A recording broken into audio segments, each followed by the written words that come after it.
اعوذ باللہ من الشیطان الرجیم بسم اللہ الرحمن الرحیم۔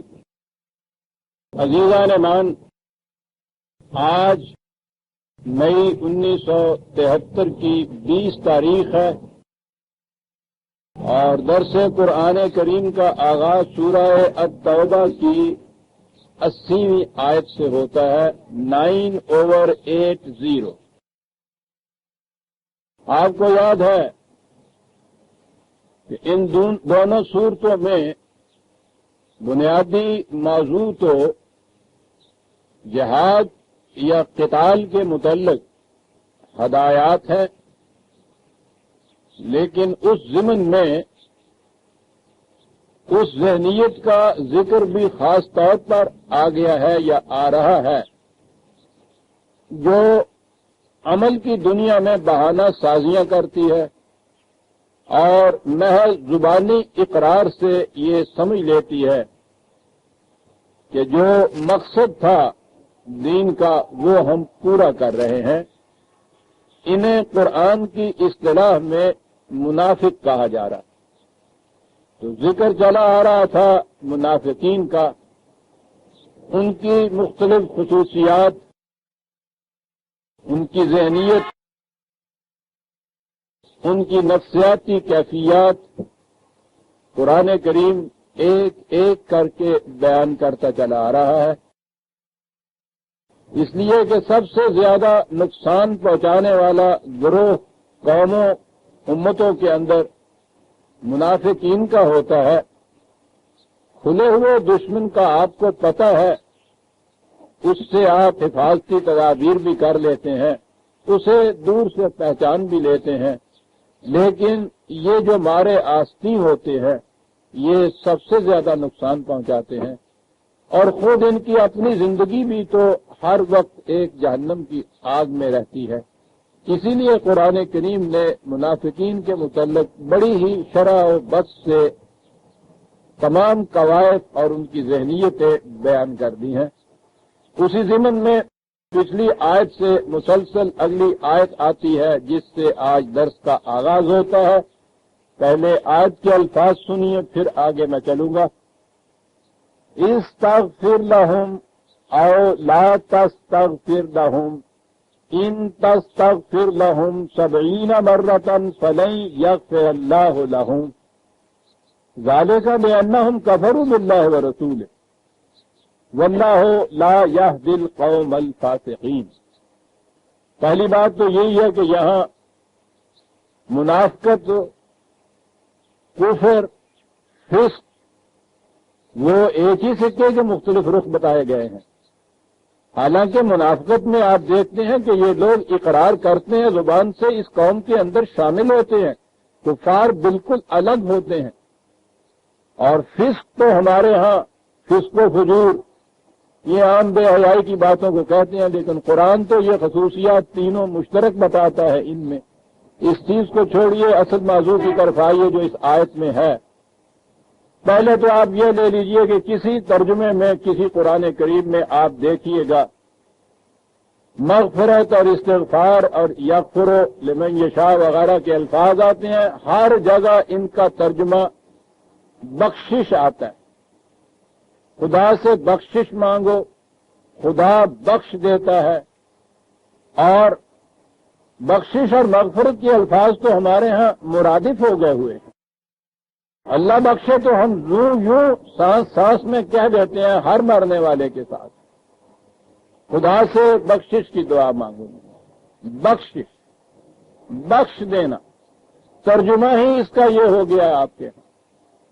اور جیسا کہ میں نے عرض کیا ہے، بار بار یہ دہرائے چلا جا رہا ہوں کہ دین کے خلاف سب سے بڑی سازش یہ تھی کہ عربی زبان کے قرآن کریم کے ان الفاظ اور اصطلاحات کے جو ترجمے ہمارے ہاں ہوئے ہیں، ان تراجم سے یہ گاڑی کسی اور ہی پٹری کے اوپر جا پڑتی۔ مغفرت کا ترجمہ آج بخشش کیجئے آپ، دین اپنی اصل و بنیاد سے الجھاتا۔ ترجمے یہ جو ہوتے ہیں، پھر دوہرا دوں، ذہنوں میں یہ بات آتی ہے کہ بہرحال یہ لوگ عربی جاننے والے تھے، اتنے بڑے بڑے عالم تھے، اب بھی وہ ہیں، وہ یہی ترجمے کیوں کرتے چلے آئے؟ تو اس کی بنیاد تو آپ کے ہاں کی تفاسیر ہیں، اور ام التفاسیر تو آپ کے ہاں طبری کی ہے۔ یہ کانسیپٹ ہی سارا ایرانی ہے، طبری خود ایرانی شیعہ بھی تھے، سنیوں کے امام ہیں یہ بات یوں ہی نہیں میں نے کہہ دی، میں نے عرض کیا ہے، پھر مجھے دہرانا پڑتا اس چیز کو۔ تحقیق ہوئی، اسلام کی تاریخ آپ کے سامنے آئی تو آپ اس میں دیکھیں گے کہ یہ سازش کہاں سے شروع ہوئی اور اس زمانے کے ایران نے اس میں کتنا بڑا حصہ لیا تھا۔ بیشتر کانسیپٹ آپ کے ہاں جو آج دین کے ہیں وہ ایرانی کانسیپٹ ہیں، اور اس کی بنیادی وجہ یہ تھی کہ یہ سب سے پہلی تفسیر بھی ان کی لکھی ہوئی ہے۔ تفسیر ہے آپ کی احادیث پر مبنی کہ رسول اللہ صلی اللہ علیہ وسلم نے یہ فرمایا اس کے لیے، اور احادیث کے آپ کے ہیں جو 6 مجموعے ہیں صحاحہ ستہ جنہیں کہتے ہیں، حدیث کی 6 صحیح ترین کتابیں، سنیوں کی میں کہہ رہا ہوں، شیعہ حضرات کی تو اپنے 4 الگ مجموعے ہیں حدیث کے، سنیوں کی جو 6 حدیثوں کی معتبر ترین کتابیں ہیں وہ 6 کے 6 جامع ایرانی، ایک بھی عربی ان میں نہیں ہے۔ مورخ پہلا آپ کے ہاں کا بھی ایرانی ہے، مفسر پہلا بھی ایرانی ہے، حدیث کے سارے جامعین جتنے ہیں سارے ایرانی ہیں۔ مجھے ایران اور عرب سے کوئی خاص طور پر مخاصمت یا کسی کی حمایت مقصود نہیں ہے، مقصد صرف یہ بتانا ہے کہ آپ دیکھیں گے کہ یہ جو کانسیپٹ تصورات دین کے آپ کے ہاں آئے ہیں، جن کی بنیاد ان تفاسیر اور ان احادیث کے اوپر ہے، یہ تصورات قدیم ایرانی مذہب کے ہیں، انہیں لایا گیا ہماری تفسیر میں۔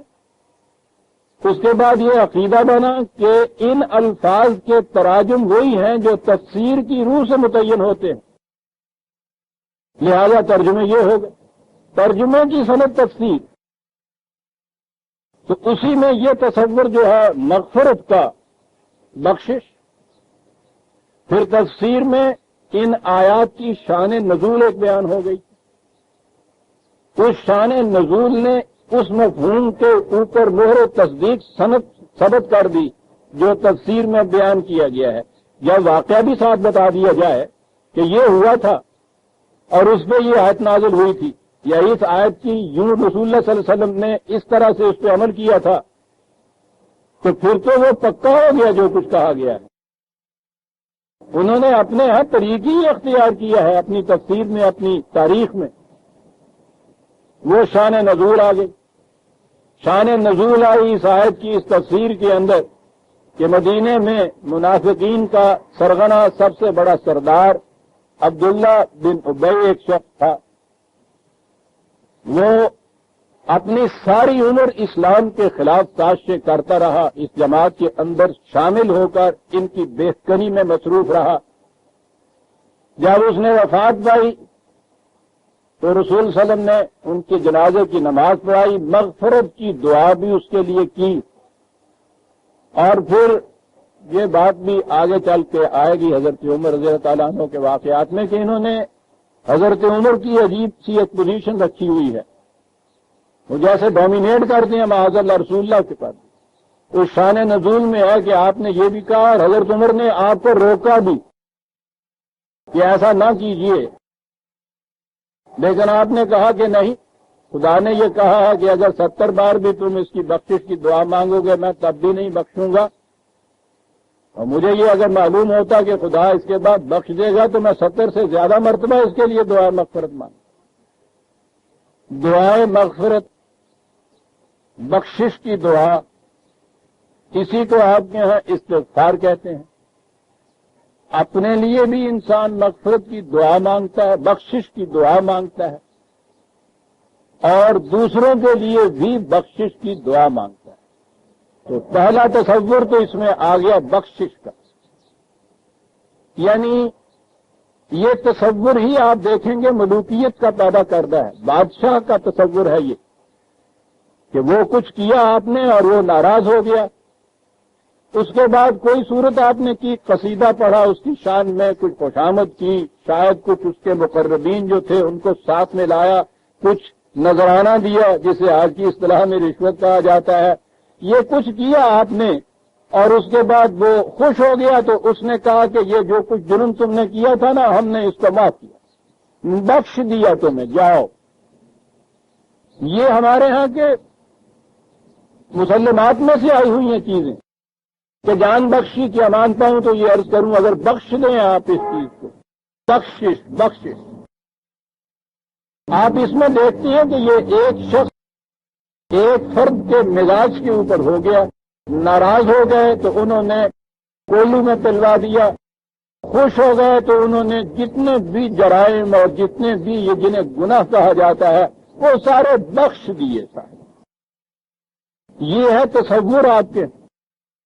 اسی لیے مرنے والے کے لیے دعائے مغفرت، بخشش کی دعا، اللہ اس کو بخش دے۔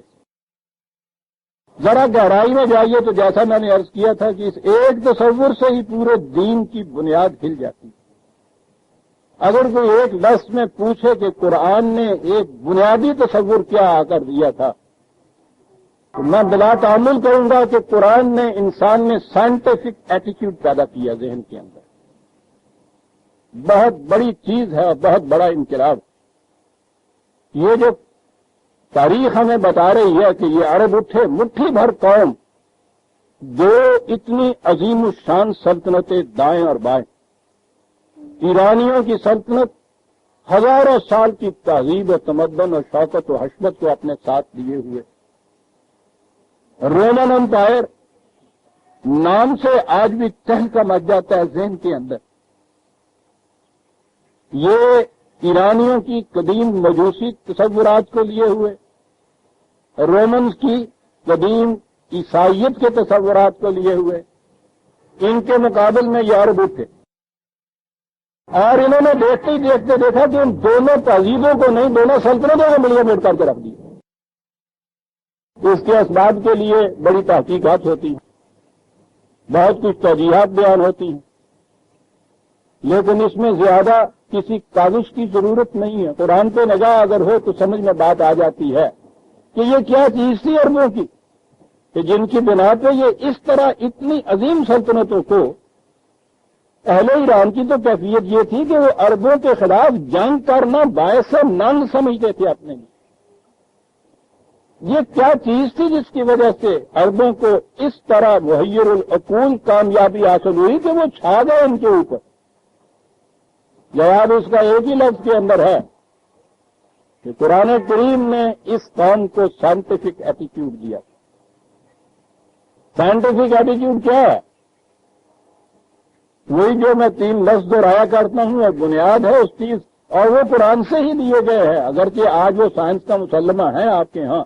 لا یا قانون کی ڈیفینیشن جو ہے if then اور آخری چیز آلویز، اگر یہ کرو گے تو یہ ہوگا اور ہمیشہ ایسا ہی ہو، بس یہ لا بن جاتا ہے۔ حکم اور قانون میں فرق یہ ہے، حکم کسی ایک بات کے لیے ہوتا ہے، اگر تم یہ کرو گے تو یہ ہوگا، تم اگر میرا یہ کام کر دو گے تو میں 2 روپے دوں گا، یہ حکم ہے۔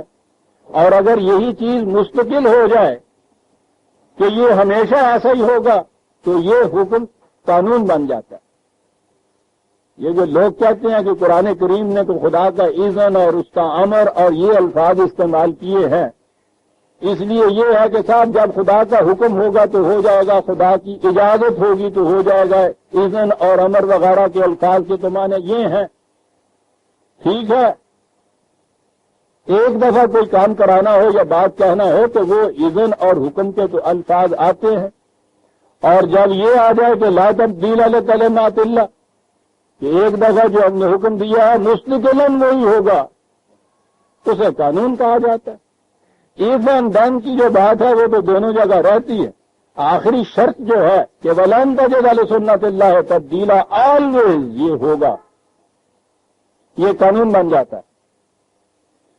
ساری سائنس کی بنیاد اس مسلمہ پر ہے کہ اگر یہ کیا جائے تو اس کا یہ نتیجہ نکلے گا اور ہمیشہ وہی ہوگا. کنڈیشنز اگر وہی مہیا کر دی جائیں تو اس قانون کے ماتحت جو ہے کہ ایسا کرو گے تو یہ نتیجہ نکلے گا، اور جہاں وہ کنڈیشنز ہوں گی ہمیشہ ایسا ہوگا. اسے عزیزان من لا کہتے ہیں. اور سائنس کی ساری عمارت اس لا، اس قانون، اس مسلمے پر اگر یہ کرو گے تو یہ ہوگا. کس اعتماد سے وہ یہاں سے ایک راکٹ کو چاند میں بھیج دیتے ہیں؟ اعتماد یہ ہے کہ اگر اس میں یہ چیزیں فنکشن کرتی رہیں تو یہ اس رفتار سے محفوظ وہاں تک پہنچ جائے گا، اور جب تک یہ یوں فنکشن کرتی رہیں گی ہمیشہ پہنچتا رہے گا. قانون بن گیا. یہ دو قومیں جو میں نے ابھی گنائی ہیں، ان کی کیفیت کیا تھی؟ ان کا ایٹیچیوڈ ان سائنٹیفک. عیسائیت کے اندر طے یہ بات تھی کہ کام کرنے سے، اعمال سے کچھ نہیں مل سکتا. حضرت مسیح کے کفارے پہ ایمان لانے سے نجات و جنت حاصل ہو جاتی. یعنی صرف یہ مان لیجئے کہ حضرت مسیح نے اپنی جان دے کر میرے گناہوں کا کفارہ ادا کر دیا، مان لیجئے صرف یہ، تو تمہارے سارے گناہ دھل گئے. آپ دیکھتے ہیں موسٹ ان سائنٹیفک ایٹیٹیوڈ. اس میں قانون کی بات ہی کوئی نہیں آتی. اسی لیے تو یورپ میں جب انگریزی زبان میں بھی اس کے ترجمے فیتھ ہوئے ہیں، فیتھ کے معنی یہ ہے کہ جس میں یہ علت و معلول، کاز اینڈ ایفیکٹ، قانون کی بات نہ ہو، تو ایک بات کو آپ مان لیں اور وہ بھی ٹھیک ہے. یہ مان لیں کہ حضرت عیسیٰ علیہ السلام نے جان دی تھی میرے گناہوں کے کفارے کے طور پر، مان لیں صرف اس بات کو. آپ دیکھتے ہیں کہ اس میں کوئی قانون کی بات نہیں، کاز اینڈ ایفیکٹ کی چیز نہیں، علت و معلول نہیں. مانیے یہ ہوگا. یہ آپ غور کیجئے گا، جسے ہم ایمان کہتے ہیں، مسلمات کسی جو ہے تسلیم کرنا، کتنی بڑی بنیادی چیز ہے کاموں کے لیے. وہ یہ چیز تھی عیسائیت کے اندر. دوسری طرف ایران، مجوسیت کا عقیدہ تقدیر کا، کہ ہر شے پہلے سے طے شدہ ہوتی. خدا کے ہاں سے یہ طے شدہ چیزیں ہیں، کوئی اسے بدل نہیں سکتا، ویسا تو ہو کے رہنا ہے.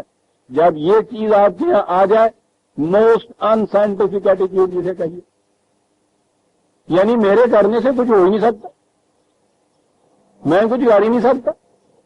یہ چیز جو ہے یہ مان لیجئے کہ ہر شے خدا کے حکم سے پہلے سے طے شدہ ہے، ویسے ہی یہاں وہ ہو کر رہے گی.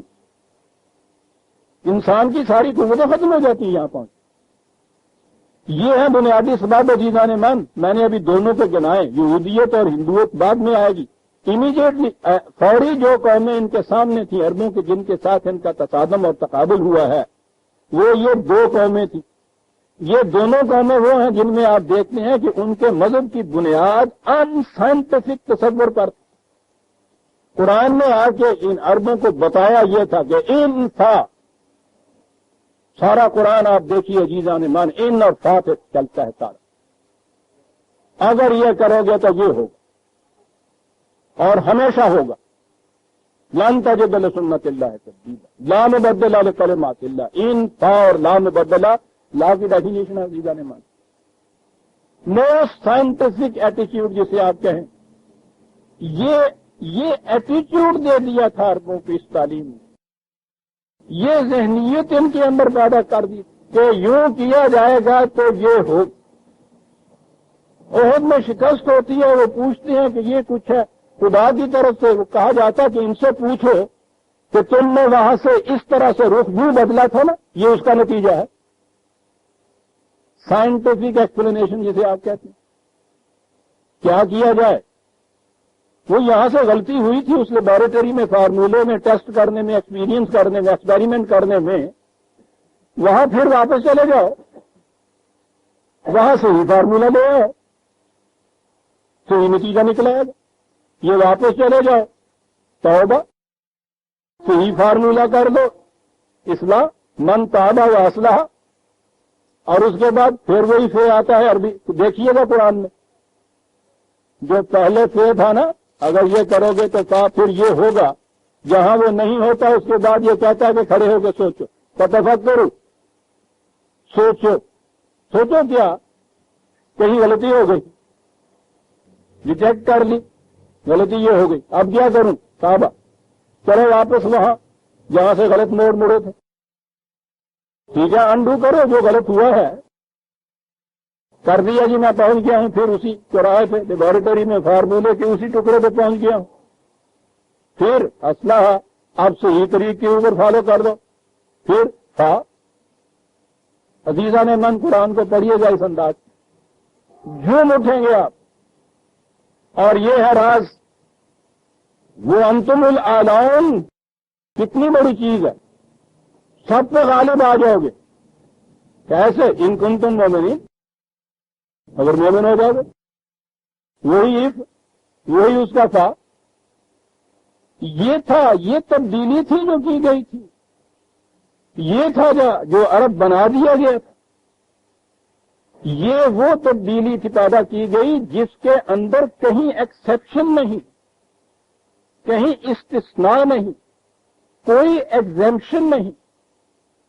ذہن میں سب سے بڑی ہستی جو آ سکتی ہے وہ نبی اکرم صلی اللہ علیہ وسلم کی ہے. ان کے سامنے بھی، ہمارے سامنے بھی، قیامت تک کے لیے ہمارا ایمان کے بعد از خدا بزرگ تو ہی قصہ مختصر.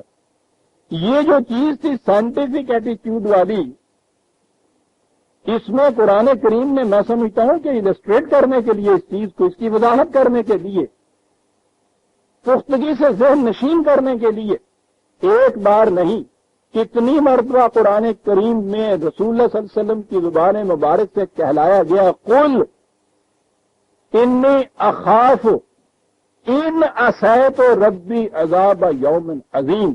ان سے کہہ دو، اعلان کر دو کہ اگر میں بھی خدا کے قانون کے خلاف کچھ کروں گا تو اس کا نتیجہ مجھے بھی بھگتنا پڑے. نو ایگزمپشن، کوئی استثناء نہیں، نو ایگزمپشن. سیدھی سی بات ہے کہ یعنی رسول اللہ صلی اللہ علیہ وسلم سے جب یہ کہلا دیا گیا تو تاب دیگروں کیا رسد. آپ نے غور کیا یہ چیزیں قرآن میں کیوں دی ہوئی ہیں؟ وہی ان اسات، وہی سائنٹیفک ایٹیٹیوڈ کہ اور تو اور رہے صاحب ایک طرف. رسول بھی کہہ رہا ہے، کہلوایا گیا ہے کل. یہ نہ کہہ دیں لوگ کہ خدا نے صرف کہہ دیا کل. کہو ان سے، بتاؤ انہیں کہ میں بھی اگر قانون کی، خدا کے قانون کی خلاف ورزی کروں گا مجھے بھی یہ نتیجہ بھگتنا پڑے گا. یہ تھی چیز بھی نرموں کے اندر پیدا کر دی. وہاں میں نے کہا کہ ادھر دائیں کی طرف جائے تو وہاں وہ مجوسیت کی تقدیر، سب کچھ خدا کے حکم سے ہوتا ہے، پہلے سے طے شدہ ہے. وہی ذلت دینے والا، وہ عزت دینے والا، وہ ملک دینے والا، وہ چھین لینے والا بندہ بشر ہے، یہ تو کچھ کر ہی نہیں سکتا. یہ ایک عقیدہ ان کے یہاں. آپ سوچ سکتی ہیں کہ اس عقیدے کے مقابلے میں جب یہ کام آ جائے جس کا یہ ہو کہ یہ کرو گے تو یہ ہوگا، یہ نہیں کرو گے یہ نہیں ہوگا، یہ ٹھہر کیسے سکتے تھے ان کے سامنے؟ وہ بات یوں ہی نہیں ہے. تاریخی اعتبار سے بڑی اہم بات ہے کہ جب وہ گورنر ایران کا شکست کھا کر گرفتار ہو کر حضرت عمر کے سامنے آیا ہے اور آپ نے یہ پوچھا ڈائریکٹلی کہ کہو اس سے پہلے تو تمہاری کیفیت یہ تھی کہ عربوں کے ساتھ جنگ کرنا باعث ننگن ندامت آپ سمجھتے تھے، اب تمہیں کیا ہو گیا ایرانیوں کو؟ وہی کہ وہی ہو، اور یہ وہی عرب ہیں، تو دو چار نسلیں ان کی آگے نہیں بڑھی ہیں، وہی ہیں جو کل تک تم ان کے ساتھ جنگ نہیں کرتے تھے. اب جس میدان میں یہ جاتے ہیں بھاگتے پھر رہے، تمہارا بادشاہ پنچکی میں جا کے پناہ لے رہا ہے، ہوا کیا تمہیں؟ حضرت عمر اس سے پوچھتے یہ دیکھنے کے لیے کہ ان کی نگاہ کہاں تک جاتی ہے. بات بھی ہے، بات ایک فکرے کی عزیزان من، سارا راز آ جاتا ہے، ساری تاریخ اسلام کی اس میں آ جاتی ہے. اس نے کہا کہ بات بڑی صاف سی ہے عمر. اس سے بیشتر جب مقابلہ ہوتا تھا تو ایک طرف ایرانی ہوتے تھے، ایک طرف عربی ہوتے تھے. ایرانیوں کے مقابلے میں عرب تنہا شاہی کچھ نہیں. اب جہاں مقابلہ ہوتا ہے، غور سے سنیے عزیزان من، راز ہے اس کے اندر. اب جہاں مقابلہ ہوتا ہے ایک طرف تو ایرانی ہوتے ہیں تنہا، دوسری طرف عرب ہوتے ہیں اور ان کے ساتھ ان کا خدا ہوتا ہے، ان دو کو ہم شکست نہیں دے سکتے۔ ایران کا گورنر یہ بات بتا رہا، یہ خدا ساتھ کیا چیز ہوتی تھی جسے کہتے ہیں خدا ساتھ ہوتا تھا؟ خدا کا دیا ہوا یہ قانون ان کے ساتھ، یہ سائنٹیفک ایٹیچیوڈ ان کا بنا دیا گیا، ان کا تو نہیں مقابلہ کر سکتے، اس لیے اس نے کہا ہم نے فیصلہ کر لیا کہ ہم جنگ نہیں کریں گے، ان دو سے ہم جنگ کر نہیں سکتے تو ہم جنگ کریں گے کیوں؟ ملک سارا دے۔ ادھر دوسری طرف بازنطائن امپائر تھی، رومن امپائر جو تھی ان کے ہاں، ان کی کیفیت یہ تھی کہ ادھر سے یہ فوجیں چلی ہوئی ہیں قسطنطنیہ تک پہنچی ہوئی ہیں، بجائے اس کے کہ وہاں وہ سائنٹیفکلی یہ دیکھتے کہ اگر ہم نے یہ کیا تو اس کا نتیجہ یہ ہوگا، یوں مدافعت کرنی چاہیے۔ انہوں نے اندر بائبل کا ورد شروع کر دیا، جیسے بخاری شریف کا آپ یہاں ورد دیا کرتے۔ انہوں نے کہا کہ یہ جو ایمان ہے ہمارا مسیح کے کفارے پہ، جتنا زیادہ یہ ایمان تقویت پکڑ جائے گا، جتنا ایمان یہ مضبوط ہو جائے گا، بس وہی ہمارے لیے حصار عافیت، وہی ہمارے لیے حفاظت کا سامان، یہ کچھ شے ہی نہیں ہے کہ ہمیں شکست دے دیں۔ وہ اندر اپنے اس ایمان کو دوہرا رہے تھے کفارے پہ، عقیدے پہ، اور یہ باہر یہ کہہ رہے تھے کہ اگر ہم نے اس دیوار میں یوں منجنیق اندر پھینک دی تو اس کے متعلق یہ نتیجہ نکلا گا، یہ سوچ رہے تھے۔ یہ دو سوچیں تھی جو وہاں ٹکرا رہی تھی، اور دنیا میں کبھی بھی عزیزان من جہاں سائنٹیفک سوچ اور ان سائنٹیفک سوچ ہوگی، ان سائنٹیفک سوچ کبھی مقابلہ نہیں کر سکتی۔ یہ تھا عرب کا راز، یہ تھا جو اس نے مرزبان نے یہ کہا تھا کہ تمہارے ساتھ خدا، تمہارے ساتھ نہیں ہم جنگ کر سکتے۔ اس وقت سرنڈر کیا، ساری راز اس میں ہے۔ انہوں نے کہا کہ جب تک اس قوم کے ساتھ جو خدا ہے اس کو الگ نہ ان سے کر دیا جائے، انہیں شکست نہیں دی جا سکتی۔ سارا راز آپ کی تاریخ اسلام کا یہ ہے کہ اس قوم سے خدا کیسے چھڑایا جائے، قرآن کیسے چھڑایا جائے۔ یوں تو یہ چھوڑ نہیں سکتے۔ بدترین جہالت امیز تباہم پرست قومیں بت پرستی نہیں چھوڑتی، گائے کی پوجا نہیں چھوڑتی۔ یہ معتقدات تو اتنے دل کی گہرائیوں میں گئے ہوئے ہوتے ہیں، بچڑے کی محبت اشربوا فی قلوبہم العجل ہوتا ہے، یہ بڑی گہرائی میں گئے ہوتے ہیں، یہ نہیں جاتے۔ طریقہ اس کا یہ تھا، اور یہ تھا جو دماغ لڑا ہے ان کا تھا وہاں ایرانیوں کا کہ ٹھیک ہے ان میں آ جاؤ، الفاظ وہی رہیں، اصطلاحات وہی رہیں، رسوم و رواج کی شکلیں وہی رہیں، مفہوم بدل دیجیے۔ قرآن میں مغفرت کا لفظ آتا ہے، اس کو تو ہم بدل نہیں سکتے، یہ لفظ آئیں گے، کیا کیا جائے؟ مانے ان کے بخشش کر دیجیے۔ ان سائنٹیفک ایٹیچیوڈ وہی آ گیا۔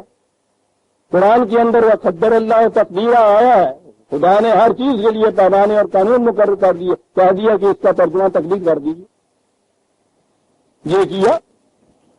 اور اس کے اوپر پھر لکھی کتابیں ساری، یعنی سارا آپ کے ہاں کا فلسفہ، یہ جتنے بھی ان مجوسی یہ تصورات مجوسی جو آپ کے ہاں اس شکل میں لائے گئے تھے، اس کے اوپر جس قدر بھی آپ کا فلسفہ جسے کلام آپ کہتے ہیں، وہ ان کے حق میں دلائل دینے کی ساری چیز ہے۔ ساری تاریخ میں آپ کو جو پڑھایا جاتا ہے، آپ جو کہتے ہیں نا ہم دلائل کی روح سے اسلام کی افضلیت ثابت کر سکتے ہیں اب اور کرتے ہیں، یہ ساری عمر آپ کی ہو گئی ہے۔ یہ جو تصورات ماجوسی دیے گئے تھے ان کے حق میں صحیح ثابت کرنے کے لیے آپ دلائل دیتے ہیں۔ سارا فلسفہ آپ اس محور کے گرد گھومتا ہے کہ خدا قادر مطلق ہے، اس کے حکم کے بغیر ایک ذرہ نہیں ہل سکتا، نہیں ہل سکتا۔ کمرے کے کمرے بھرے ہوئے ہیں آپ کے کتابوں کے، اس چیز کو دلائل کی روح سے ثابت کرنے کے لیے۔ بغام خواہش آپ سمجھتے یہ ہیں کہ ہم اسلام کی افضلیت اور حقانیت کو دلائل و براہین اور علم و بصیرت اور فلسفے کی روح سے ثابت کر رہے ہیں۔ ثابت کر رہے ہیں آپ غیر قرآنی تصورات کو، مجوسی تصورات کو جو اسلام کا نقاب اوڑے ہوئے، عیسائیت کے تصورات کو جس میں بخشش آتی ہے، جس میں شفاعت آتی ہے، جس میں کفارہ آتا ہے۔ یہ ہے جو ہوا ہے عزیزان مان ہمارے ساتھ۔ کام کرنے کا یہی اس عمر کے آخری حصے میں نہیں، میں تو ایک مدت سے اس چیز کے اوپر چلا ہوا تھا کہ یہ بتایا جائے کہ یہ تصورات آئے کہاں سے، پھر اس تفسیر میں کیسے داخل ہوئے، پھر ترجمے کیسے ہوئے اس چیز۔ استغفار، مغفرت، خدا بخش دے، یغفر لمن، جسے چاہے بخش دیتا ہے، پہلے تو جسے چاہے پھر بخش دیتا ہے، بات ختم ہو گئی۔ 3 اور 4 ختم ہوا آپ کے یہاں کا قانون گیا۔ سائنٹیفک ایٹیچیوڈ، موسٹ سائنٹیفک ایٹیچیوڈ میں بدل گیا۔ دنیا میں اب سب سے زیادہ موسٹ ان سائنٹیفک ایٹیچیوڈ مذہب کا ہوتا ہے نا، اور مذہب میں بھی سب سے زیادہ مسلمان کا۔ یورپ میں جب تک یہ کرسچینٹی رہی زوروں تک، اور وہ بھی ان کے ہاں جو کیتھولک ہے نا، وہ جو ہمارے ہاں کی جن کو قدامت پرستی کی پیشوائیت ہمارے ہاں کہتے ہیں، تو جس میں وہ 2 چیزیں ہیں نا جو شرع میں جس کو دخل نہیں ہے، ایک تو شرع کی شرم میں دخل نہیں، تو ایک عقل میں دخل نہیں۔ ان کے ہاں بھی جو کیتھولکس تھے وہ بڑی قدامت پسند، متشدد، ان سائنٹیفک ایٹیچیوڈ میں بہت زیادہ متشدد۔ یہ تو پھر بچا گیا لوتھر ان کو آ کر، بات دوسری طرف چلی جائے گی۔ اقبال نے جو کہا ہے نشے کے متعلق، اگر ہوتا وہ مجذوب فرنگی اس زمانے میں، تو اقبال اس کو بتلاتا مکان کبریا کیا ہے۔ اگر کہیں لوتھر کے قریب کوئی اقبال اس زمانے میں ہوتا، دنیا کا نقشہ آج بدل گیا ہوا ہوتا۔ ہم لوگوں کو معلوم ہے کہ لوتھر نے ترجمہ کیا تھا قرآن کا۔ یہ جتنی چمک نظر آتی ہے آپ ان کے ہاں کے پروٹیسٹنٹ کے اندر، وہ ساری اس لیے ہے کہ اس کی نگاہ اس قرآن کے اوپر۔ بہرحال وہ یہاں تک لے آیا تھا۔ یورپ میں کیتھولکس کا زور رہا۔ آپ دیکھیں گے 17ویں صدی سے پہلے تک کا یورپ ڈوبا ہوا ہے جہالت کے اندر، اور اس کے مقابلے میں دوسری قومیں دنیا کی کتنی بڑھ رہی، یعنی یہ قومیں بہرحال یہ عربوں کی، پھر بہرحال مسلمانوں کی، وہ جو ایک دھکا لگا تھا نا پیچھے سے ایک دفعہ سائنٹیفک ایٹیچیوڈ کا، وہ بغیر اپنے مومنٹم میں ان کو اتنی دور تک لے گیا تھا، مقابلہ نہیں کر سکے۔ ایران نے تو یہ کیا، وہ تو مسلمان ہو کے یوں آ گئے، اور وہ آگے جو کچھ کیا وہ میں بتاؤں گا تاریخ میں۔ یورپ کے اندر عیسائی رہے تھے۔ عربوں کے زمانے کی فتوحات میں بھی یہ رومن امپائر والے جو عیسائی تھے وہ مسلمان نہیں ہوئے تھے، اس لیے ان سے ہم بچ گئے۔ اپنے ہاں ان کے ہاں یہ جزام اور کوڈ جو تھا ان سائنٹیفک ذہنیت اور ایٹیچیوڈ کا، یہ وہاں یورپ میں چھایا ہوا تھا۔ یورپ اس دن اس نے تبدیلی حاصل کی جب ان کے ہاں یہ لوگ نیوٹن اور کوپرنیکس اور یہ لوگ پیدا ہوئے، جنہوں نے ان سے کہا کہ بابا تم اور تمہارا خدا اور یہ تمہارا بخشش کے عقیدے گر گئے کی 4 دیواری کے اندر، خدا کے لیے ہمیں زندگی کے راستوں میں کچھ سوچنے دو۔ اور یہاں انہوں نے سائنٹیفک ایٹیچیوڈ پیدا کیا۔ یورپ کی ساری ترقی کا راز اس میں ہے نا۔ آج بھی جو مار پڑ رہی ہے دنیا میں، جتنی قومیں دنیا میں سائنٹیفک ایٹیچیوڈ سے دور ہیں ان کو زیادہ مار پڑ رہی ہے۔ جو ایٹیچیوڈ جن کا ہے ان میں پھر اس ایٹیچیوڈ میں تقابل ہے کہ کوئی اس میں عملاً کتنا آگے چلا جاتا ہے، کتنی ڈسکوری زیادہ کر رہا ہے، کتنی زیادہ انوینشن کر رہا ہے، ان کا آپس میں یوں تقابل ہے۔ اور یہ جو قومیں ہماری طرح کی قومیں ہیں ان کے ساتھ تو بات ہی اتنی ہے کہ کہاں تک ان سائنٹیفک ہے۔ قرآن نے کیا بتایا؟ قانون وقافات عمل، ہر کام ایک نتیجہ پیدا کرتا ہے، اور کام میں وہ دل میں گزرنے والے خیالات کو بھی لے کے آ گئے۔ اصل میں تو کام کی بنیادی خیالات ہوتی ہے جو پہلے ابھرتی ہے۔ کسی کام کے متعلق خیال آپ کو نہ آئے کام ہو ہی نہیں سکتا، وہ یہاں سے پکڑتا ہے نیچے۔ یہاں سے اس نے کہا کہ ان چیزوں کا بھی نتیجہ نکلتا ہے، ہر کام کا ایک ڈیفینیٹ متعین نتیجہ، ہر بیج کا متعین فصل، متعین پھل، ہر کام کا متعین نتیجہ۔ آپ نے دیکھا قرآن نے عمل اور اس کے نتیجے کے لیے عام طور پر کھیتی کی مثال دی، بڑی محسوس مثال ہوتی ہے، یہ بڑی سائنٹیفک چیز ہے، یہ قرآن نے دیا تھا۔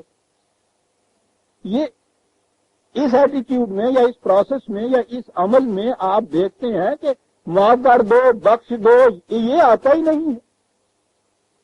ڈال دیجئے آپ وہاں وہ غلط بیج، گیہوں کی جگہ آپ جو ڈال دیجئے اس میں، پوری محنت اس کے بعد آپ وہی کرتے چلے جائیں گے جو گیہوں کے لیے کرنی، یا اوپر بالیں اس کی آئے اور اس میں آپ کو نظر آئے کہ یہ تو جو ہے اس کے اندر، لے آئیے دنیا بھر کی قوتوں کو کہ آپ کی اس غلطی کو بخش دے، وہ تو ہے بخشش کہیں یہ؟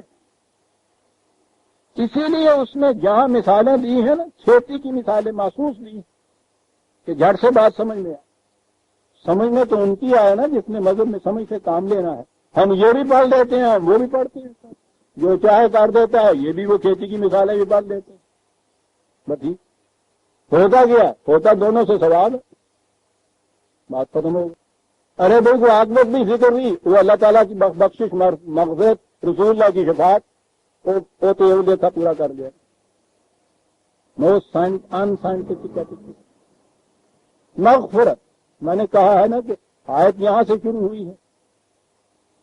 یہ جو میں عرض کرتا رہتا ہوں ہمیشہ اور یہ کہتا رہتا ہوں یہ کچھ کرو، ایسی بات نہیں ہے کہ مجھے کچھ دعویٰ ہو رہا ہے معمول میں اللہ ہونے کا، کہ خدا کی طرف سے خاص طور پہ مجھے بتایا جا رہا ہے، جبریل امین معاذ اللہ آتے ہیں، وہ یہ کہتے ہیں اس کے یہ معنی غلط ہیں، یہ ٹھیک ہیں، یہ صحیح ہیں۔ سوال یہ ہوتا ہے کہ اس کا ذریعہ کیا؟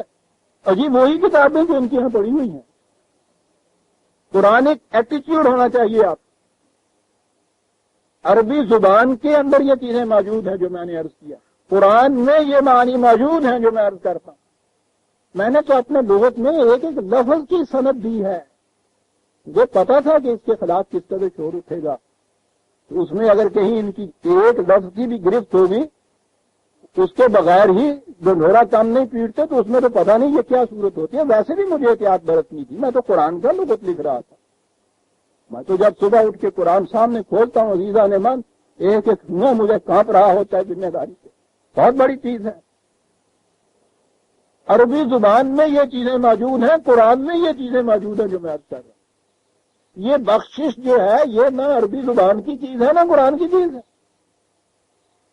غفرہ یغفر مغفرۃ، یہ ساری چیزیں عربوں کے ہاں سامان حفاظت کے لیے بولی جاتی۔ تو مغفر بولتے ہیں اس ہیلمٹ کو جو جنگ میں پہنی جاتی ہے، وہ خود لوہے کی ٹوپی، اور اس ٹوپی کے نیچے وہ زرہ کی قسم کی وہ ہوتی ہے نا کڑیاں وہ لوہے فولاد کی۔ مغفرت کے معنی یہ ہے وہ خود پہن کر میدان جنگ میں جانا تاکہ آپ اس حملے سے، اس کے ہزاروں سے محفوظ رہے، حفاظت کا سامان۔ وہ جب آپ انڈنٹ بھیجتے ہیں اس کے لیے، وہ جو ہے طلب کرنا، وہ استغفار کہلاتا ہے۔ وہ اس زمانے میں بھی بولتے تھے، وہ آج بھی بولتے ہیں، اور قرآن کریم میں متعدد مقامات میں یہ لفظ ان معنوں کے اندر آئے ہیں، حفاظت کے معنوں کے اندر موجود ہیں۔ اس کے معنی سامان حفاظت طلب کرنا۔ مستغفرین بالاسحار، کتنی بڑی چیز۔ ترجمہ اس کا ہوتا ہے صبح کے وقت اٹھ کے استغفر اللہ پڑھنے والے، صبح کے وقت اٹھ۔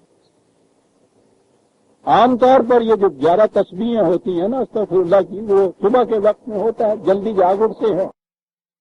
استغفر اللہ رب من کل ذنب واتوب الیہ، 1000 دانے کی طرح 1000 دفعہ دوہرا دیے، مطمئن ہوگا کہ وہ تو بخشے گئے نا سب جتنے بھی غلط کام تھے، غلط بیج جو میں بو آیا تھا، گیہوں کی جگہ جو بو آیا تھا، میں نے صبح اٹھ کے آ کے 1000 دانے کی تسبیح پڑھ لی ہے، وہ تو معاملہ ٹھیک ہو گیا میرے ہاں کا۔ مستغفرین بالاسحار، سحر کہتے ہیں ہر کام کی ابتدا جو ہوتی۔ مومن کی ڈیفینیشن، مومن کی خصوصیت یہ بتائی کہ کام شروع کرنے سے پہلے وہ دیکھتے ہیں کہ اس میں سامان حفاظت جو چاہیے مجھے ہے میرے پاس یا نہیں ہوتا تو طلب کرتے ہیں، تلاش کرتے ہیں، جہاں ہوتا ہے وہاں سے لیتے ہیں۔ یہ بات جو ہے استغفار کا اس کے معنی ہوتا ہے کسی چیز کی تجسس، جستجو، طلب۔ یہ جو آج کل شہر کے اندر شور مچا ہوا ہے کہ کالرا اور یہ ٹائیفائڈ یہ عام طور پہ پھیل رہا ہے، خاص طور پر یہ جو اس کے لیے اناکولیشن کا سامان ہوا ہے، وہ ٹیکہ لگانے کا سامان ہوا، یہ کیا چیز ہے؟ اسے مغفرت بولتے ہیں۔ یہ اس سے بچنے کا جو حفاظت کا سامان ہے، یہ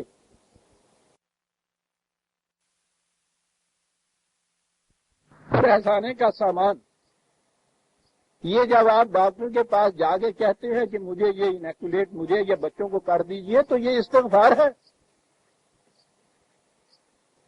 وہ جب انیکولیٹ کرتا ہے آپ کو تو یہ مغفرت ہے، پریونٹیو ہے۔ قرآن آگے بھی گیا۔ پھر تیسرا ایٹیٹیوڈ جو میں نے ابھی عرض کیا تھا کہ پھر بتاؤں گا، یہودیوں کے ہاں یہ ایک چیز تھی کہ ایک دفعہ کی لغزش غلطی پھر اس کی بازیابی نہیں ہو سکتی، خواہ 3 ہی دن کے لیے جہنم میں رہنا پڑے، وہ وہاں 3 دن کے لیے اندر رکھ دیتے ہیں، پھر اس کے بعد ان کے بڑے آ جاتے ہیں، وہ ان کی ضمانت دے کے چھڑا کے لے جاتے ہیں۔ وہ جہنم میں نہ صحیح پولیس حوالات سے، لیکن وہ کہتے یہ ہیں کہ اس میں یہ چیز نہیں، بازیابی کی صورت نہیں۔ ہندو دھرم کے اندر بھی تناسخ جسے کہتے ہیں، اس میں بھی ان کے ہاں بازیابی نہیں تھی۔ قرآن کہتا ہے کہ یہ تصور بھی غلط ہے۔ پریونٹیو چیزیں یقیناً ہونی چاہیے، لیکن اگر کسی وقت کچھ اس قسم کی لغزش ہو گئی ہے تو اس کے بعد جسے آپ کیوریٹو کہتے ہیں، وہ جو اس وقت کا علاج آپ کرتے ہیں، کسی ڈاکٹر سے پوچھئے، وہ بتائے گا کہ بنیاد اس کی یہ ہے کہ آپ کے اندر جو ریزسٹنس کی پاور ہے، قوت مدافعت ہے، ہم اس کو زیادہ انکریز کرتے ہیں، اس کو بڑھاتے ہیں، تاکہ یہ جو تباہ کن جراثیم، نقصان پہنچانے والے عناصر اندر گئے ہیں، ان کا مقابلہ اندر کی قوت اس طرح سے کرے کہ وہ انہیں شکست دے دے۔ وہ یہ جو قوت ہوتی ہے مدافعت کی، اس کو زیادہ کرتے چلے جاتے ہیں، بڑھاتے چلے جاتے ہیں۔ قرآن اس کو بھی مغفرت کہتا ہے، کہتا ہے بازیابی کی شکل ہو سکتی ہے پیدا، لیکن وہ یہ کہتا ہے کہ اس میں دیر نہ کرنا۔ وہ جو ہے انہ من ہوا با جہالتن، وہ آیت غلطی سے، جہالت سے، پہلی چیز تو اس میں جہالت کی، دانستہ کرنے سے تو قانون شکنی ہو جاتی، یہ کیا جائے۔ اور اس کے بعد کہا ہے کہ اس میں تاخیر نہ کی جائے، فوراً ڈاکٹر کے پاس پہنچا جائے، اس سے بتایا جائے، جلدی علاج کرا لیجیے گا، تاکہ وہ فوراً قوت مدافعت کو ذرا زیادہ بڑھا دیں، اور وہ جو تدبیریں اس نے کرنی ہے یہ کر دی جائے، اس سے نکل آتا ہے۔ پھر اس کے بعد تقویت کے لیے وہ غذا بتاتے ہیں، آپ کو اس قسم کی دیجیے، پھر وٹامنز بتاتے ہیں۔ یہ ساری چیزیں کیا ہوتی ہیں؟ یہ سامان حفاظت بہم پہنچاتی ہیں۔ قرآن نے کہا ایک اصول دیا عزیزان من، کہا ٹھیک ہے، ہو جاتا ہے اس طرح سے لفظ، آ جاتی ہیں اس قسم کی چیزیں، کیا طریقہ کیا جائے اس کے بعد؟ یہاں تو آپ کسی سے پوچھئے، کہیں گے کہ خدا سے مغفرت کی دعا مانگی جائے، بخشش کی دعا مانگی جائے، استغفار کی تسبیح پڑھی جائے، یہی چیز۔ قیامت تک پہنچنا ہے آپ نے تو پھر بھی یہ چیز ہے، جنت تو بخشش سے ملتی، یا پھر شفاعت کا عقیدہ آپ کے یہاں ہے، وہی کفارے کا عقیدہ وہاں سے ملتی ہے۔ قرآن کا سائنٹیفک ایٹیٹیوڈ جو ہے، اندازہ لگائیے عزیزان من، 4 لفظوں کے اندر پورا اصول بیان کر گیا۔ کہا کہ ٹھیک ہے، ہو سکتی ہیں ناہمواریاں پیدا، لغزش ہو سکتی ہے، اس کا طریقہ کیا ہے؟ ان الحسنات یذہبن السیئات، 11/115، 11/115۔ یاد رکھو، ناہمواری والی بات ایک ہو گئی ہے، تم چاہتے ہو کہ اس کے نقصان سے بچ جاؤ، طریقہ اس کا کیا ہے؟ زیادہ سے زیادہ ہمواریاں پیدا کرنے والے کام پیدا کرو، زیادہ سے زیادہ کرو، اس کا نقصان جو ہے اس سے بھی بچ جاؤ، اور وہ تلافی بھی ہو جائے اس چیز کی جو ہو چکا ہے نقصان۔ ان الحسنات یذہبن السیئات، 11/115۔ جن کا یہ ایٹیٹیوڈ پیدا کیا تھا، جن کے اندر اس قسم کا سائنٹیفک، جنہیں اب مومن کہا جاتا ہے، ان کی خصوصیت قرآن نے بتائی ہے، یدرؤون بالحسنات السیئات، 13/22، 13/22۔ وہ لغزشوں کے نتائج کو، ناہمواریوں کو دور کرتے ہیں، اور اچھے کام کر کے، جن کو ترجمہ یوں کہہ لیجیے، اور ہمواریوں کے کام کر توازن برقرار رکھنے والے کام، ان کا ترجمہ صحیح ہو سکے گا۔ توازن بگڑ گیا، جسے کہتے ہیں بیماری آ جاتی ہے، کسی معالج سے پوچھیے گا سائنٹیفک طریقے پہ، وہ کہتے ہیں کہ اندر توازن بگڑ جاتا ہے، کوئی خلط بڑھ جاتی ہے، کوئی کم ہو جاتی ہے۔ اس توازن کو برقرار رکھنا جو ہے، اس کا نام شفا یا صحت ہوتی ہے۔ اس کے لیے لفظ قرآن کے یہاں حسنات ہیں، جس کا ترجمہ نیکی کیا گیا پھر ایران میں جا کر۔ یہ ہے طریقہ۔ آپ دیکھتے ہیں جو میں نے پہلے کہا تھا کہ سائنٹیفک ایٹیٹیوڈ، جہاں تک عمل اور اس کے نتیجے کا تعلق ہے، قرآن کریم بنیادی طور پہ ساری تعلیم عزیزان من قانون مکافات عمل کی، یہ کام کرو گے یہ نتیجہ نکلے گا، اور اس کے لیے ہر فرد جو ہے اس کو اس نے ذمہ دار قرار دیا، اپنے عمل کا، اپنے کام کا، نہ ذمہ دار کوئی دوسرا اور نہ اس سے کوئی چھڑانے والا تھے۔ آگ میں انگلی ڈال دیجئے، اس نے کہا ہوا کہ یاد رکھو انگلی جل جائے گی، سخت درد ہوگا اس کے بعد۔ قانون، آگ میں انگلی ڈالو تو اس کا نتیجہ درد ہوگا، آلویز جب ڈالو گے یہ ہوگا،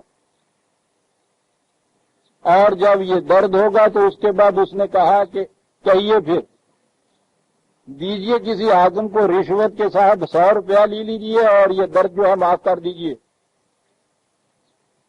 کہا لے آئیے پریزیڈنٹ آف پاکستان کی سفارشی چٹھی، کیا درد دینے والے فرشتے، ہم تمہیں یہ کہتے ہیں کہ بہرحال ہم ریکمینڈ کرتے ہیں کہ اس کا درد جو ہے یہ نکل جائے۔ سائنٹیفک ایٹیٹیوڈ ہے، کسی کی نہیں مانتا۔ اس نے کہا کہ اس کے لیے ایک قانون ہم نے بنایا ہوا، اور وہ قانون یہ ہے کہ یہ اس قسم کی دوائیاں جو ہیں وہ لگاؤ۔ پہلی چیز تو یہ ہے کہ آگ میں ہاتھ پھر نہ ڈالو، توبہ کرو۔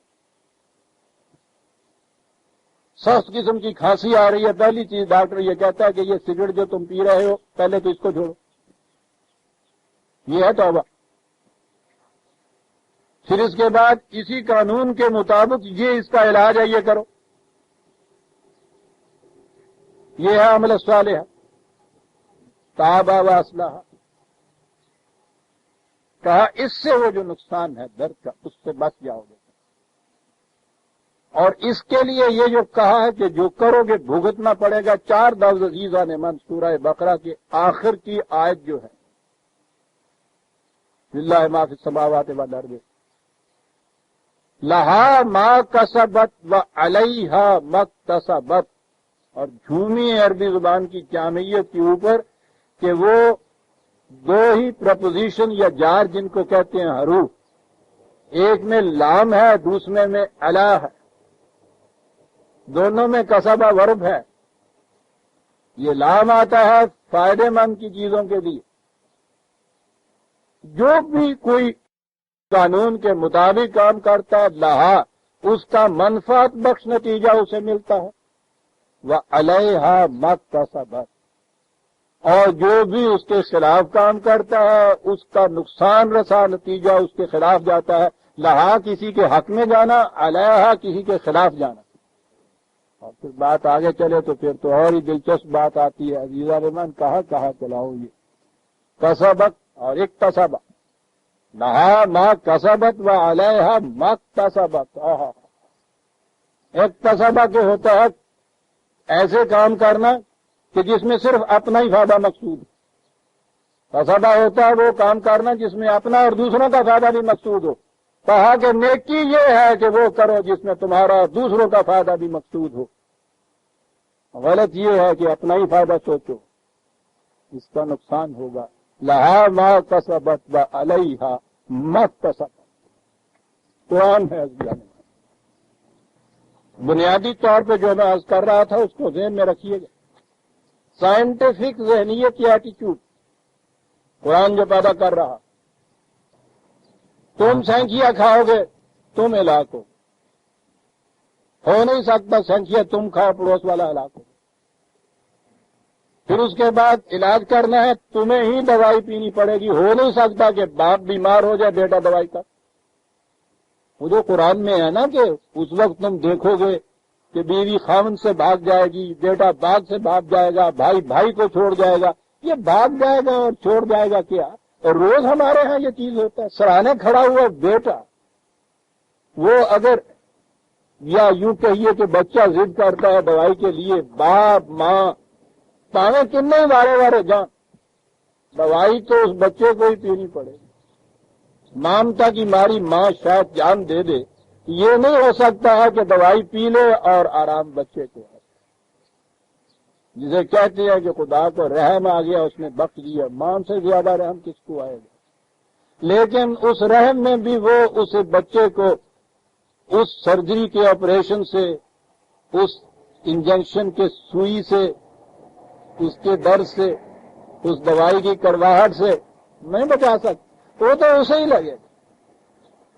ان احسنتم احسنتم لانفسکم وان اسأتم فلها، ان الفاظ دیکھتے چلا جائیے عزیزان من، ان احسنتم احسنتم لانفسکم، حفاظتی تدبیر اختیار کرو گے تو تمہاری صحت ہی ٹھیک ہو، سیر کرو گے تمہاری صحت میں۔ یہ جو ہمارے یہاں ایصال ثواب کی ایک چیز پہنچی ہوئی ہے، مر گیا ہوا چلا گیا ہوا یہ پیچھے سے پارسل بھیج رہے ہیں، پتا نہیں پیو ساڈے ورگا ڈاکخانہ اتنے یہ ٹکٹا لا لیندے آ جانے جیب چ پاؤں لیندے پارسل کھوئی چھوڑ دینے۔ ان احسنتم احسنتم لانفسکم، عام ترجمہ، جو بھی توازن قائم رکھنے والا کام تم کرو گے تمہارا توازن ٹھیک رہے گا، وَإِنْ أَسَأْتُمْ فَلَهَا، توازن بگڑنے والے کام لغزش والے کرو گے تمہیں نتیجہ بھگتنا پڑے، سیدھی سی بات۔ آپ دیکھ رہے ہیں جسے میں نے وہ لفظ کہا سائنٹیفک ایٹیٹیوڈ، وہی ان اور فاق، یہ کرو گے تو یہ ہوگا، تمہیں ہی بھگتنا پڑے گا جو کچھ تم کرے۔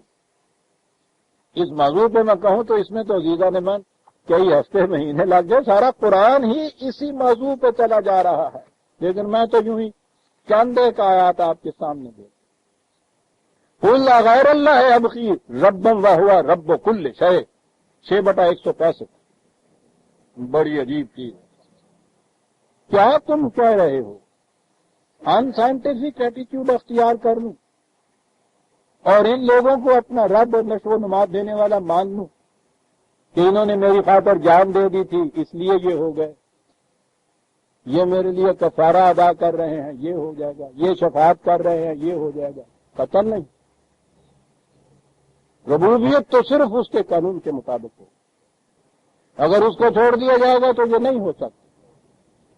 فلا تکسب کل نفس الا علیہا، کل نفس کسے باشد کوئی بھی ہو جو کرے گا بھرے گا، کل نفس، ولا تزر وازرۃ وزر اخرى، کوئی بوجھ اٹھانے والا کسی دوسرے کا بوجھ نہیں اٹھا سکتا۔ غور فرما رہے ہیں آپ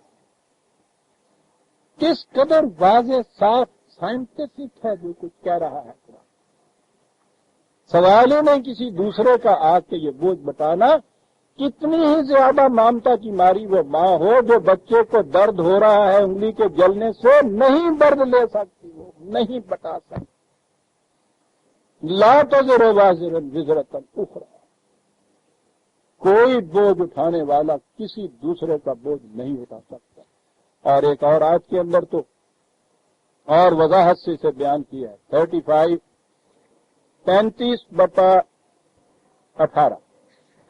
35/8، ولا تزر وازرۃ وزر اخرى، کوئی بوجھ اٹھانے والا کسی دوسرے کا بوجھ نہیں اٹھا، اپنا اپنا بوجھ لاد کے جانا ہوگا۔ وَإِن تَدْعُ مُثْقَلَةٌ إِلَىٰ حِمْلِهَا لا يحمل منه شيء ولو كان ذا قربى، کہا کتنا ہی تمہارا قریبی کیوں نہ ہو، وہ خواہ تیار بھی کیوں نہ ہو جائے، اگر تم اسے آواز دو گے کہ بھائی کچھ تھوڑا سا میرا بوجھ اٹھا لو. پتہ ہے کہ لا یحمل منہ شیء، وہ ذرا بھی تمہارا بوجھ نہیں بتا سکتے، نہیں بتا سکتے. ہونا ہی ایسا چاہیے. یہ ٹھیک ہے ہمارے جذبات انسانی کچھ چاہتے ہیں تھوڑی سی رعایت، کوئی اتنا بھی سخت کی ہونا چاہیے انسان. یہ بات جو ہے یہ کسی جج سے پوچھئے جو خدا کو سامنے رکھ کے وہاں بیٹھا ہوا انصاف کی ذمہ داریوں سے فیصلہ کر رہا ہو کہ ذرا سا جھکاؤ بھی جو ہے کہاں سے کہاں لے جاتا ہے بات کے ساتھ. خدا اس لیے ہے کہ اس میں جذبات نہیں، اور خدا ہو ہی ہو سکتا تھا ورنہ کائنات کا سلسلہ برہم ہو جاتا. عزیزان، یہ سارے ہمارے سلسلے جتنے برہم ہوئے ہیں اسی لیے ہوئے ہیں، جذبات درمیان میں آ جاتے ہیں. ورنہ آئین اور قانون تو کہیں بھی کچھ ایسے نہیں ہوتے، کوئی تھوڑی بہت اس میں اسقام ہوتے ہیں، غلطیاں ہوتی ہیں، کہیں بھی ایسے نہیں ہوتے کہ جن کا نتیجہ تباہی ہو. یہ اتنے اچھے اچھے آئین و قوانین دنیا میں موجود ہیں، اس کے باوجود جہاں یہ تباہیاں آتی ہیں کیوں آتی ہیں؟ قانون کو اس طرح سے نہیں نافذ کیا جاتا یا اس پر عمل کیا جاتا جیسے خدا نافذ کر رہا ہے. اس میں انسانی جذبات دخل انداز ہو جاتے ہیں. یوں ہی کسی فارمولے میں آپ کا کوئی اپنا جذبہ بیچ میں آیا، فارمولہ دے دو. سائنٹسٹ اپنی لیبارٹری کے اندر بالکل اندھا ہوتا ہے. لا یحمل منہ شیء، کتنا ہی وَلَوْ كَانَ ذَا قُرْبَىٰ، کتنا ہی قریبی کیوں نہ ہو، چاہتا بھی ہو وہ چیز جو ہے اٹھا نہیں سکے. وَمَن تَزَكَّىٰ فَإِنَّمَا يَتَزَكَّىٰ لِنَفْسِهِ، جو بھی اپنی ذات کو نشو و نما دینے کے لیے یہ سامان کرتا ہے، قانون کے مطابق زندگی بسر کرتا ہے، اسی کی ذات نشو و نما پر. دوسرے جو ایسا نہیں کرتا وہ اس میں کمزور رہ جاتا ہے، نقصان اٹھا جاتا ہے.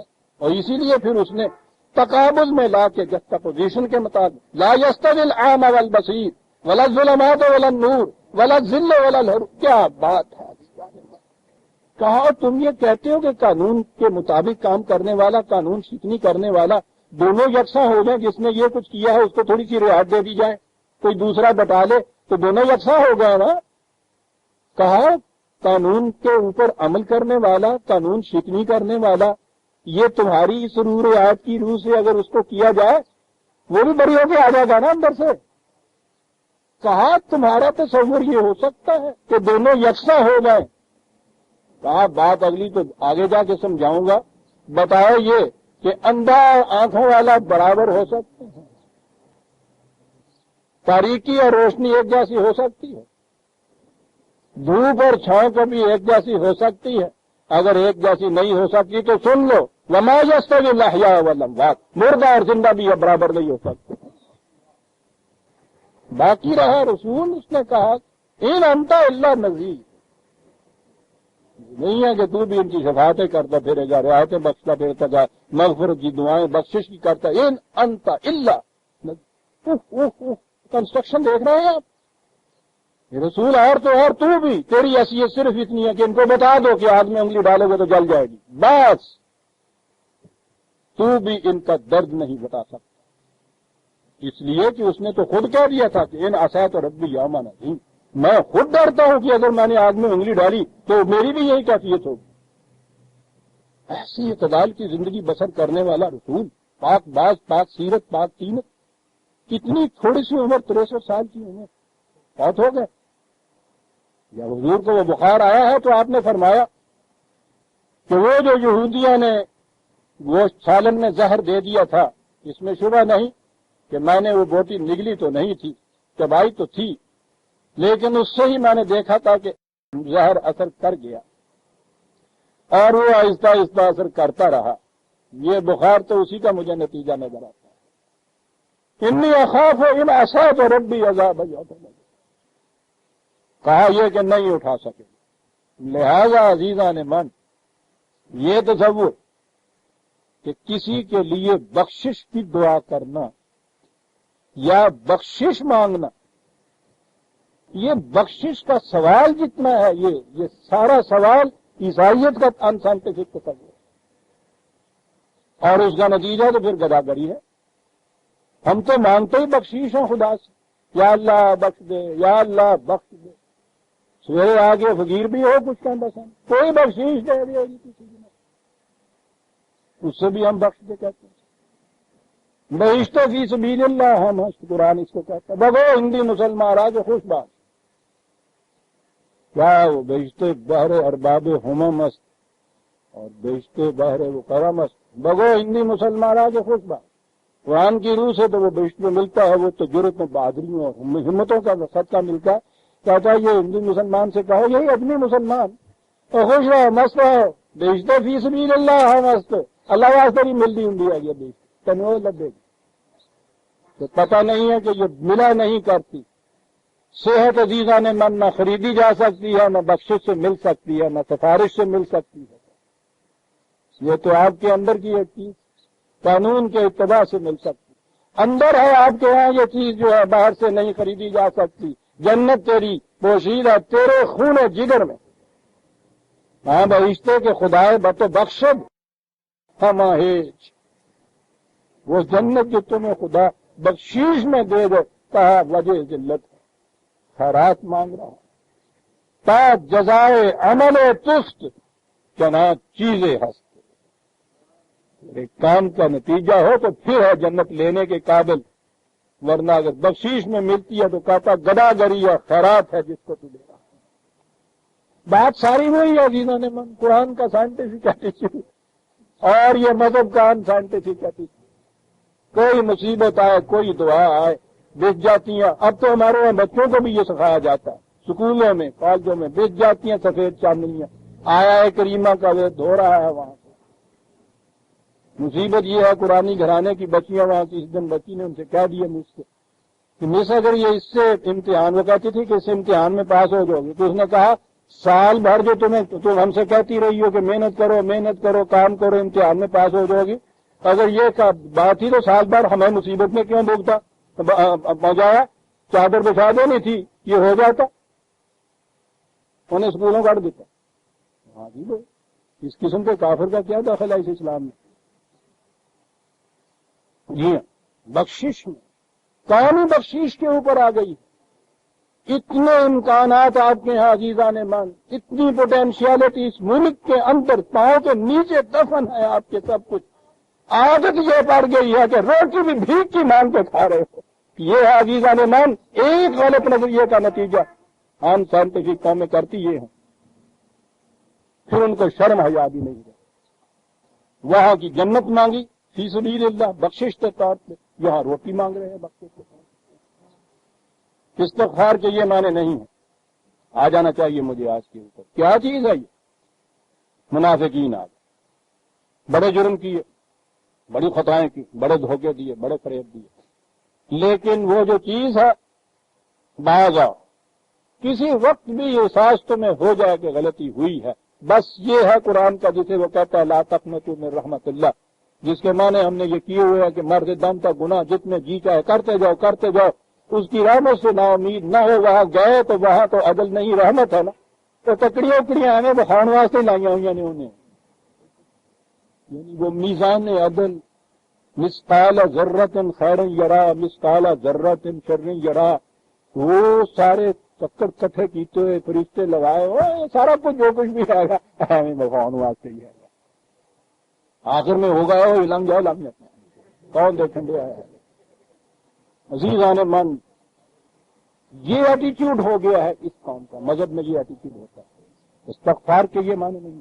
یہ چیز یہ مرنے کی بات نہیں ہے، یہ موت کے بعد کی استغفار اور بخششیں نہیں ہیں. یہ جنازے کے پڑھنے کی بات نہیں تھی جو آپ کے ہاں یہ شان نزول نے بتا دیا کہ وہاں اس کے گناہ بخشانے کے لیے رسول اللہ صلی اللہ علیہ وسلم نے جا کے دعائیں کی تھی. اس کے گناہ بخشوانے کے لیے جو اعلان کر رہا ہے کہ اگر میں بھی قانون شکنی کروں تو میں بھی نہیں بخشا جا سکتا، وہ دوسرے کے بخشانے کے لیے دعائیں کرے گا. جس کو بخشانے کو دعائیں کرے گا وہ یہ نہیں کہے گا کہ میاں پہلے اپنے تو بخشوا لے. اپنے متعلق تو یہ کہہ رہا، یہ اس لیے کہلوایا گیا تھا حضور نے تو نہ معصیت کرنی تھی نہ عصیان وہاں ہونا تھا.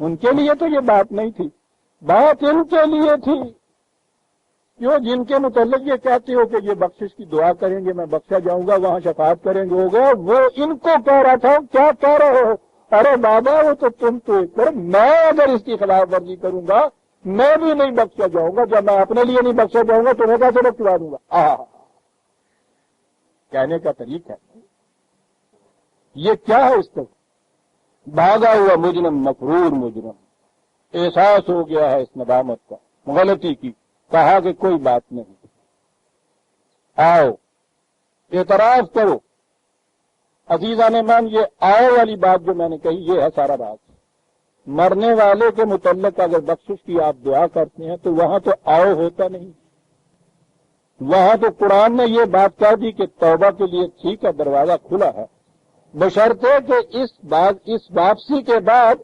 دوبارہ کام کرنے کے لیے تمہارے پاس وقت ہو کیونکہ وہ جو اس کے بعد تم نے کام کرنا ہے نا اس کے نتیجے میں پہلے غلط کاموں کے جو تباہ کن نتائج ہیں ان کو مٹنا ہے اور اگر یہ اس کے بعد وقت ہی نہیں رہا تو اسی لیے یہ کہا ہے کہ یہ ٹھیک ہے توبہ کے لیے دروازہ کھلا ہے لیکن موت اگر سامنے تمہارے نظر آ جائے گی تو پھر کچھ نہیں ہو سکتا یہ بات نہیں ہے کہ وہ موت ایسی بھیانک چیز ہے کہ اس کے بعد پھر کچھ نہیں ہو مقصد یہ ہے کہ اس کے بعد تو بات تو یہ تھی کہ ندامت کے بعد تم بازیابی ہو پھر تمہارے وقت ملے اور اس میں تم پھر اس کے ازالے کے لیے کچھ علاج کر سکو آپ سوچو تو صحیح کہ جب انسان اس مرض سے مر رہا ہو مر گیا ہو آخری دم تو پھر یہ توبہ علاج معالجہ یہ بےمانی چیز ہوتا یہ ہے مانے کہ اس میں کام کے لیے وقت ہونا چاہیے تو یہ جو چیز ہے کہ یہ تو موت قرآن کہتا ہے موت سامنے آ جائے تو نہیں ہوتا ہم یہ کہتے ہیں مرنے کے بعد یہ کچھ شروع ہو جاتا ہے وہ چلا گیا مر آ کے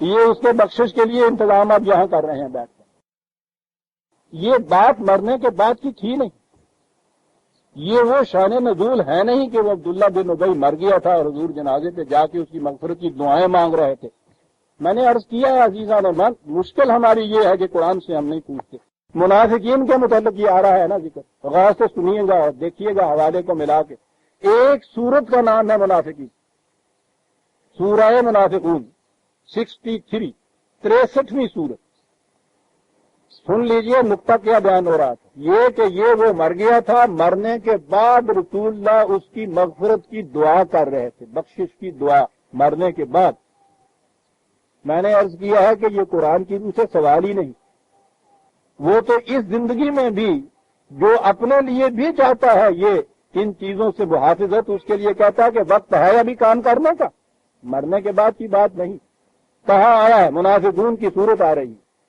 انہی کا ذکر چلا آ رہا ہے کہا ہے وَإِذَا قِيلَ لَهُمْ تَعَالَوْا يَسْتَغْفِرْ لَكُمْ رَسُولُ اللَّهِ جب ان سے کہا جاتا ہے کہ آؤ میاں رسول اللہ تمہارا سامان حفاظت تمہیں بم پہنچا دے آؤ حفاظت کا سامان لے لو اس سے یہ تو تعالو ہے یہ مرنے والے کو کہا جاتا ہے یا اس کے جنازے کے بعد کہا جاتا ہے تعالو تو ہمیں تر گئے آگے روس کے ڈھیر ذرا مڑ کے آگے تھا رسول اللہ آئے ہوئے تیرے سرانے منافقون یہ منافقون کے متعلق ہے نا یہ عزیزان من قرآن کا طریق بتایا ہوا کہ یوں سمجھو اسے یہ جو میں نے کہا تھا کہ میں یہ نہیں کہہ رہا کہ یہ جنازے کی نماز نہیں تھی مرنے کے بعد یہ چیز نہیں تھی تعالو یستغفر رسول اللہ لووا رؤوسہم ورأیتہم یصدون وہم مستکبرون ان کی کیفیت یہ ہے کہ بجائے اس کے کہ یہ چیز ہو کہ ہاں واقعی غلطی ہو گئی ہمیں وہاں جانا چاہیے اعتراف کرنا چاہیے آئندہ کے لیے پروگرام لینا چاہیے کہ جو کچھ پیچھے کیا گیا ہے اس کے تباہ کن نتائج کا ازالہ ہو جائے آئندہ کے لیے بہتری کی شکل ہو جائے کہا بجائے اس کے کہ یہ صورت ہو کیفیت یہ ہے کہ ان سے کہا جاتا ہے کہ چلو وہ جو سربراہ مملکت ہے وہ جو ہیڈ ہے چلو وہاں جا کے جرم کا اعتراف کرو آئندہ کے لیے ضمانت دو یہ ہو جائے گا کہتا ان کی کیفیت یہ ہے کہ یوں سر مار کے چلے جاتے ہیں ہمیں کیا کچھ دوں کہوں مستقبرون یہ ہے وہ چیز سرکشی برتتے ہوئے چلے جاتے کبھی آپ نے کسی سرکشی برتنے والے مجرم کے متعلق بھی یہ سنا ہے کہ اس کو کہیں سے کوئی معافی مل گئی معافی اگر آپ کہتے ہیں عدالت بھی اگر کہیں تھوڑی سی اس قانون میں جو شک رکھی ہوئی ہوتی ہے رعایت برتنے کی، تو اسے ہی دیکھ لیا جہاں ہو کہ ہم نے مجرم میں اصلاح کی صلاحیت محسوس کی تو ہم نے اس کو یہ رعایت دی، اور جو وہاں جا کے یہ کچھ کہے کہ ٹھیک ہے جی 14 سال کی سزا دے رہے ہیں نا آپ 21 کی دیجیے، جب باہر آؤں گا اسی دن بدلا لوں گا، یہ دیکھیے وہ مستقبرون، ذہنیت ان کی یہ ہے۔ تو ان کی کیفیت، جن کی ذہنیت یہ ہو ان کے متعلق کہا استغفر لہم اور لا تستغفر لہم ان تستغفر لہم 70 مرۃ فلن یغفر اللہ، یہ ہے وہ کہ بابا جن کی ذہنیت یہ ہو ان کے متعلق اس کا امکان ہی نہیں ہو سکتا، تم 1000 بار چاہو کہ کسی طرح سے یہ مجرم نہ رہے، کسی طرح ان طریقوں سے باز آ جائیں، کسی طرح سے یہ بچ جائیں، 1000 چاہو تم، یہ جو ہے نا 70 مرۃ، یہ بات کہ 70 دفعہ حضور نے کہا کہ صاحب مجھے معلوم ہوتا تو میں 71 بار جنازے کی نماز پڑھ دیتا، یعنی یہ شان نزول ہو رہا ہے کہ 70 کہا ہے نا خدا نے۔ پتہ نہیں یہ لوگ شاید ایرانی تھے اس لیے ان کو پتہ نہیں تھا اتنا عربی زبان کا بھی، یہ جو عربی زبان میں یہ 70 اور یہ 70 اور یہ چیزیں آتی ہیں نا 7 17 70 700، یہ بیان ہی ان معنوں میں آتا ہے جہاں ہمارے ہاں ہوتا ہے کہ تمہیں میں نے 20 دفعہ کہا کہ وہاں نہ جاؤ، تو یہ نہیں ہوتا کہ میں نے گن کے بتایا، 100 بار تمہیں کہا اس کے مطلب، میاں تم اس کو 1000 بار کیوں نہ کہو، یہ گنتی نہیں ہوتی، ان کو عدد و تامہ کہتے ہیں زبان میں، یہ ایگزیکٹ اس کے ہاں گنتی نہیں ہوتی، یہ تاکید کے لیے آتے ہیں کہ تم 100 بار بھی ان کے متعلق جی میں یہ کہو، رسول اللہ صلی اللہ علیہ وسلم کے متعلق یہ قرآن نے بتایا ہے کہ ان کی تباہی کے اوپر آپ کا جی بڑا کڑتا تھا، بڑے ہی مشفق ہمدرد طبیب تھے، بڑا جی کڑتا تھا، مریض کی بات بتالیوں بات پرہیزیوں کے اوپر جی کڑتا تھا، اور قرآن کریم حضور سے یہ بار بار کہتا تھا کہ تمہارے کڑنے سے نہیں کچھ ہو سکتا، یہ ذہنیت اپنی بدل لیں گے تو پھر ہو جائے گا۔ ایک جگہ کہا ہے کہ ہم تو ایسا محسوس ہو رہا ہے کہ تو اپنی جان ہلکان کر لے گا ان کے پیچھے، ارے بابا دیکھو تو صحیح، جو سرکشی برتے، جو منہ پھیر کے چل دے، جس کی کیفیت مردوں کی سی ہو جائے کہ سنے ہی نہیں، تمہارا جی کا کڑنا، اتنی ہمدردی کرنا اسے کیا فائدہ دے سکے گا؟ یہ وہ کہا ہوا وَهُمْ مُسْتَكْبِرُونَ، ان کے لیے یہ ہے یا 100 بار 1000 بار بھی ان کے لیے تم اگر چاہو کہ ان کی حفاظت کا سامان ہو جائے وہ ہو ہی نہیں سکتا، اس لیے کہ وہ مستقبرون۔ طریقہ کیا ہے؟ یہ تھی 63/5 عزیزان من، قیل لہم تعالوا، آؤ، یہ آؤ کی بات دوسری جگہ اس کا طریقہ بتایا ہے، اس قدر جامع عزیزان من، اور جو اسلامی نظام یا اسلامی مملکت میں جو پوزیشن ہوتی ہے سربراہ مملکت کی، پھر خدا کی اس میں ایک پوزیشن، خدا کے قانون کی، اس کے اختیارات اپنے نہیں ہوتے، وہ قانون کے ہوتے ہیں، قانون کے مطابق یہ فیصلہ کرتا ہے۔ اتنے بڑے اہم مسائل عزیزان من ایک آیت کی 4 لفظوں میں بیان کر دیا۔ پہلے تو یہ ہے 4/64، 4/64، وَمَا أَرْسَلْنَا مِن رَسُولٍ إِلَّا لِيُطَاعَ بِإِذْنِ اللَّهِ، رسول بھیجا اس لیے جاتا ہے کہ قانون خداوندی کے مطابق اس کی اطاعت کی جائے۔ مذہب میں ہر شخص اپنے اپنے طور پہ جیسے جی چاہتا ہے خدا کی اطاعت کرتا پھرتا ہے، دین میں اپنے طور پہ نہیں اطاعت ہوتی، ایک مرکز ہوتا ہے، ایک نظام ہوتا ہے، اس کے فیصلوں کی اطاعت کی جاتی۔ کہا رسول ہم بھیجتے اس لیے ہیں، ورنہ اگر خالق ان اخلاقیات کی اطاعت انفرادی طور پہ کرنی ہوتی تو ٹھیک ہے، ہم کسی پہاڑ کی پتھر کی چٹان پہ لکھ دیتے، ہیمورابی کے قوانین کی طرح تم لوگ پڑھ لیتے اپنے طور پہ یہ کرتے، تو یہ نظام یہ نہیں ہے، اس کے لیے رسول بھیجنا پڑتا تھا۔ بہرحال یہ بات اور وَلَوْ أَنَّهُمْ إِذ ظَلَمُوا أَنفُسَهُمْ، وہ لوگ کہ جو اپنے اوپر کچھ زیادتیاں کر بیٹھیں، جہاں بھی قرآن نے ان جرائم یا گناہ جسے آپ کہتے ہیں یہ گنایا ہے، کہا یہ ہے یہ اپنے خلاف تم زیادتی کرتے ہو، بظاہر دوسرے کے خلاف کرتے ہو، در حقیقت تمہارے اپنے خلاف یہ ہوتا ہے۔ میں پھر دوسرے وقت عرض کروں گا قرآن کی روح سے جرم اور اس کے اثرات اس کا جو موسٹ سائیکولوجیکل اسپیکٹ ہے جو قرآن نے نفسیاتی چیز بتائی ہے، بہرحال کہا یہ کہ اپنے خلاف جو زیادتی تم کر لیتے ہو وہ لاؤ، اگر جاؤ کا اے رسول وہ تیرے پاس آئیں، دیکھا آپ نے کاہے کے لیے فاستغفر اللہ، آئیں تیرے پاس کہ جو کچھ ہم سے وہ غلطیاں ہو گئی ہیں، ہم لغزشیں کر چکے ہیں، ندامت ہے، اعتراف کرتے ہیں، وہ جو اس کے نقصان رساں نتائج ہیں اس سے ہمیں حفاظت دے دی۔ کہا کہ رسول کو ذاتی طور پہ اس کا اختیار نہیں کہ وہ کہہ دے کہ اچھا جاؤ تم نے یہ کہہ دیا ہم نے معاف کیا، ہیڈ آف دی اسٹیٹ ہے، یاد رکھیے قرآن کی روح سے ہیڈ آف دی اسٹیٹ کو بھی یہ اختیار نہیں ہوتا کہ وہ آج خود یہ کہے کہ یہ جاؤ۔ کہا فاستغفر اللہ، وہ آ کے یہ کہیں گے کہ قانون خداوندی کی روح سے ہمارے لیے یہ سامان حفاظت دے دیجیے، رسول کی ذات کی کیفیت نہیں۔ فاستغفر لهم الرسول، رسول پھر اس قانون کو اسٹڈی کرے، اس کو دیکھے، اس کے بعد یہ دیکھے کہ ہاں اس میں ہے اس قسم کی پرویژن، ان کی حالت کیفیت ایسی ہے، سچے دل سے یہ دیانت سے، امانت سے، نیک نیتی سے اس طرف آ گئے ہیں، اس لیے ما قد سلف جو ہے پیچھے جو ہو گیا ہے اسے کہا جائے کہ وہ سابقہ جرائم جو ہے ان کی بات پرس تم سے نہیں ہوگی۔ اگر وہ رسول جو ہے وہ دیکھے کہ ان قوانین خداوندی وہ آئے ہیں آگے کہہ رہے ہیں کہ خدا کے قانون کی روح سے ہمارے لیے سامان حفاظت دے دے، رسول کی اپنی حیثیت نہیں ہے، وہ حیثیت یہ ہے واستغفر لهم الرسول، رسول ان کے لیے پھر یہ دیکھے کہ اس کی روح سے یہ ہو سکتا ہے۔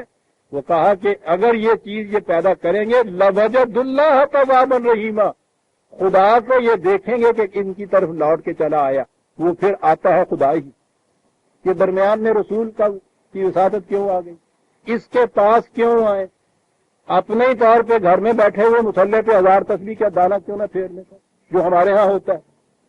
میں نے 2 مقام صرف گنائے عزیزان ایمان، اس قسم کے 20 مقام ہے قرآن میں جہاں یہ کہا ہے کہ ان کے لیے ضروری ہے کہ یہ آئیں، وہ جو مملکت کا نمائندہ ہے ہیڈ آف دی اسٹیٹ یا اس کے نیچے نمائندہ اس کے پاس آئیں، وہاں آ کے اعتراف کرے، وہ چھان بین کرے، پھر قانون کو کنسلٹ کرے، پھر یہ دیکھے کہ اس میں اگر ہے تو پھر ان سے یہ نہ کہے کہ جاؤ میں نے تمہیں معاف کیا، لوجد اللہ، کہے کہ جاؤ خدا کے قانون میں یہ چیز تھی اس لیے تمہیں اس سے معافی ملی۔ یہ ہے عزیزان من استغفار، یہ ہے دوسرے کے لیے جسے آپ کہتے ہیں مغفرت، یہ ہے یہ جو آیت ہمارے سامنے آئی ہے اس کے معنی کہ یہ جو استکبار کرتے ہیں، سرکشی برتتے ہیں، کبھی جھکتے نہیں ہیں، ندامت کا احساس نہیں ان کے اندر پیدا ہوا، ان کے لیے خامخواہ کے لیے تو اپنی جان ہلکان میں ڈال رہا ہے، وہ تو اس کے لیے ہے کہ جو اس طرح سے تیرے پاس آئے اور آ کے یہ چیز کہے۔